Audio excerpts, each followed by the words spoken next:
今天蓝妹儿跟你分享咸蛋黄玉米粒的做法，脆脆的玉米粒裹上咸香可口的咸蛋黄，特别的好吃。一起来看看是怎么做的吧。把玉米剥成一粒一粒的，用清水洗干净。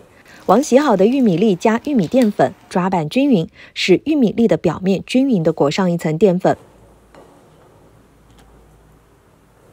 锅内油温烧至6成热，下玉米粒炸至。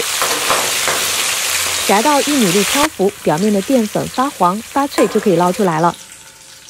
用勺子把咸蛋黄捣成蓉，我这个咸蛋黄是熟的。锅内留底油，下青红椒末炒香。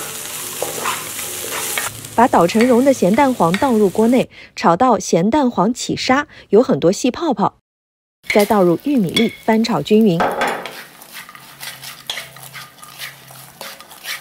撒入适量的椒盐，翻炒均匀就可以出锅啦。这道咸蛋黄玉米粒就做好了，是不是很方便、很美味哦？